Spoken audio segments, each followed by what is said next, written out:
Robert ডেভিলার গল্প। আপনারা জানেন সে কে? জানেন না, কারণ আমি জানি। 3 মাস আগে আমি ফোর্ট ওয়ার্থে খুতবা দিয়েছিলাম। সেই মসজিদটাতে আমি গত 4-5 বছরে যাইনি। কোনো এক কারণে তারা আমাকে সেখানে আমন্ত্রণ করে এবং আমি সেখানে যাই। আমার খুতবার বিষয় ছিল দোয়া। খুতবা শেষ হয়ে গেলে একজন ইজিপশিয়ান যুবক আমার কাছে এসে বলল, আল্লাহ আজ আমার দোয়া পূরণ করেছেন। জিজ্ঞেস করলাম, আপনার দোয়া কী ছিল? সে বলল, রবার্ট ডেভিলার যেন নোমান আলী খানের সাথে দেখা হয়। আপনি রবার্ট ডেভিলা? সে বলল, না, আমি রবার্ট ডেভিলা নই, আমি তার বন্ধু, কিন্তু আমার ধারণা আল্লাহ আমার দোয়া পূরণ করা শুরু করেছেন। আমি খুব আগ্রহী হলাম। রবার্ট ডেভিলা যেখানে থাকে সেখান থেকে ফোর্ট ওয়ার্থের দূরত্ব 40 মিনিটের পথ। সে একসময় কৃষিকাজ করত। তার কোনো একটা জেনেটিক সমস্যা ছিল, যে কারণে জীবনের একটা সময় এসে তার শরীরের গলার নিচ থেকে পা পর্যন্ত প্যারালাইজড হয়ে গিয়েছিল এবং সে এখন একটা নার্সিং হোমেই থাকে। বেশিরভাগ রোগী সেখানে 90 কিংবা 100 বছরের বৃদ্ধ। একমাত্র রবার্টই সেখানে 30 বছরের একজন যুবক, যার পুরো শরীর প্যারালাইজড ছিল। ওকে, সে গত 10 বছর ধরে এই নার্সিং হোমেই আছে। তার পরিবার তার জন্য একটা বিশেষ ধরনের ভয়েস কমান্ড কম্পিউটারের ব্যবস্থা করে দিয়েছিল, যেটা দিয়ে সে তার কণ্ঠ দিয়ে ইন্টারনেট ব্যবহার করে পৃথিবীর খোঁজ খবর রাখতে পারত। তার রুমে প্রতি সপ্তাহে খ্রিস্টান পাদ্রীরা সাপ্তাহিক প্রার্থনার জন্য আসতো, আর তার সবচেয়ে কাছের বন্ধু ছিল তার পাশের খাটেই। সেও প্যারালাইজড ছিল এবং তার একটা লিভারের প্রয়োজন ছিল। তারা 2 বন্ধু সবসময় স্রষ্টা, জীবন ইত্যাদি নানা রকম বিষয় নিয়ে কথা বলতো। তারা খুবই ভালো বন্ধু ছিল। একদিন রবার্টের বন্ধু খবর পেল যে তার জন্য একজন লিভার ডোনার পাওয়া গেছে। সে খুবই খুশি হয়ে উঠল। সে রবার্টকে বলল, রবার্ট, আমি একজন ডোনার পেয়েছি, আমাকে যেতে হবে। আমি তোমাকে খুবই মিস করব, কিন্তু আমাকে যেতে হবে। রবার্টের বন্ধু চলে যায়। সে আসলেই চলে যায়। অপারেশন টেবিলে লিভার ট্রান্সপ্লান্টের সময় সে মারা যায়। রবার্টের এই বন্ধুটিও খ্রিস্টান ছিল। তার গলায় একটা ক্রুশ ঝুলত সবসময়। তার বোন সেই ক্রুশটা স্মৃতিচিহ্ন হিসাবে রবার্টকে দিয়ে যায়। ক্রুশটা রবার্টের বিছানার পাশেই ঝুলত। সেটা তার বন্ধুর স্মৃতি ছিল।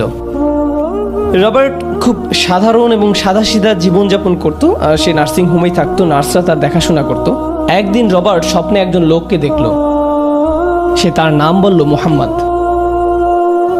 লোকটি আঙুল দিয়ে ক্রুশটি দেখিয়ে রবার্টকে বললেন, আল্লাহ এই জন্য তার নবীদের পাঠাননি যেন মানুষ তাদের উপাসনা করে, বরং আল্লাহ নবীদের পাঠিয়েছেন যাতে মানুষ আল্লাহর উপাসনা করে।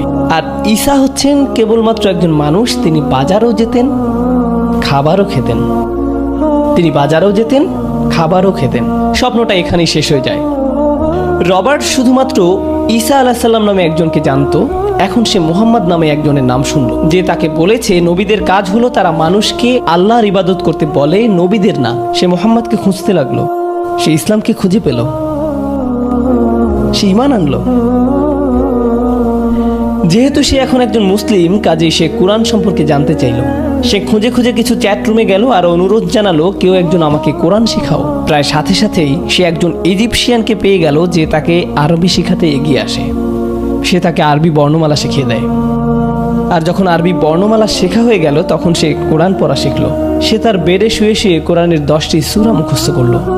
রবার্টের মনে হলো, আমি কোরআন পড়তে শিখলাম, নবী সম্পর্কে জানা শুরু করলাম, কিন্তু আমাকে জানতে হবে কোরআনের শিক্ষা আসলে কি।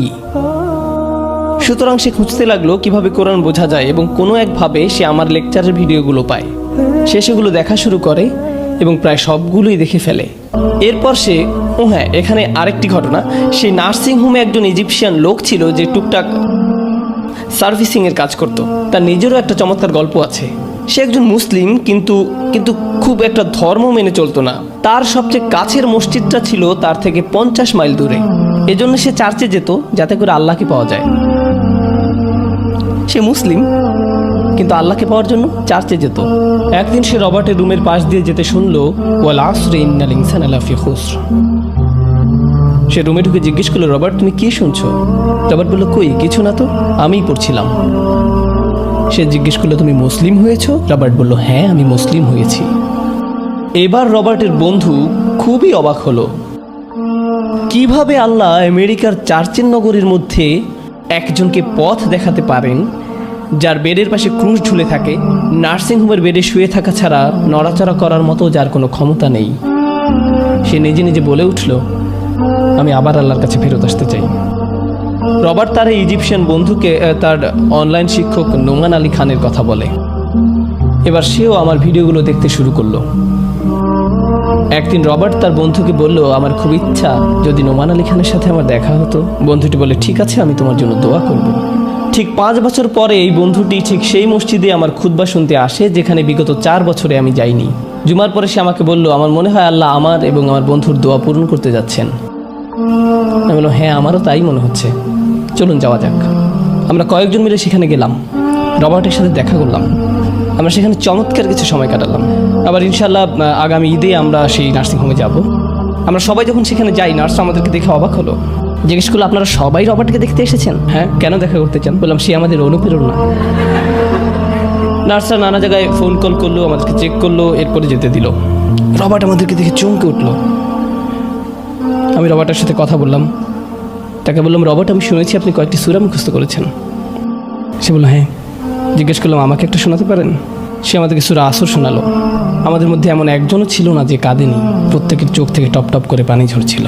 যখন কেউ আল্লাহর দিকে ফিরে আসে, সাহায্য নিয়ে ভাববেন না, আল্লাহর সাহায্য আসবেই, পথ নির্দেশনা আসবেই। আউযু বিল্লাহি মিনাশ শাইতানির রাজিম। বিসমিল্লাহির রহমানির রহিম।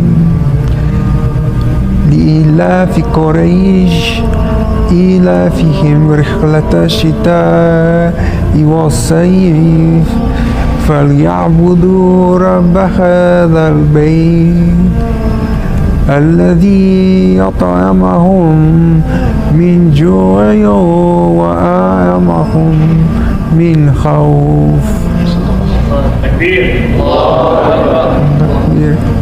আমি রবার্টকে নিয়ে আরও কিছু বলতে চাই, কারণ এখানে তরুণরা আছে। তরুণরা সুস্বাস্থ্যের অধিকারী, তরুণরা উদ্যমী, তরুণরা স্বপ্ন দেখে।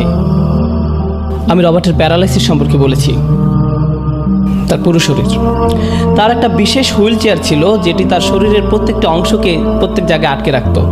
এটি তার ঘাড় থেকে পুরো শরীরকে আটকে রাখত, কারণ শরীরের উপরে তার কোনো নিয়ন্ত্রণ ছিল না। এবং তার একটা ভ্যান ছিল বিশেষ, যেটি তার এই হুইল চেয়ারকে আটকে রাখতো, যাতে করে তার শরীরে কোনো ঝাঁকুনি না লাগে, কারণ সে ঝাঁকুনি সহ্য করতে পারতো না। একদিন সে অনুরোধ করলো সে জুমার নামাজে যেতে চায়। সেদিন তার বিশেষ ভ্যানটি ছিল না, তাকে একটা সাধারণ ভ্যানে পাঠানো হলো। এবং সে সাধারণ ভ্যানে চড়ে গেল এবং তার যথারীতি আঘাতও লাগলো। সে জুমার নামাজে গেল এবং ফিরে এলো প্রচণ্ড ব্যথা নিয়ে। তারা বলল, রবার্ট, আমরা দুঃখিত, তোমাকে আর তোমার হুইল চেয়ারটিতে বসতে দিতে পারবো না। তোমাকে পুরো বেড রেস্টে থাকতে হবে অন্তত আগামী 6 মাসের জন্য। তুমি যদি এরপর ভালো হও, তারপর আমরা ভেবে দেখব। আমরা যখন তার সাথে দেখা করতে যাই, তখন ইতিমধ্যে 3 মাস হয়ে গেছে যে সে পুরোপুরি বিছানায়। তার পিঠের ব্যথার কারণ ছিল সে জুমার নামাজে গিয়েছিল।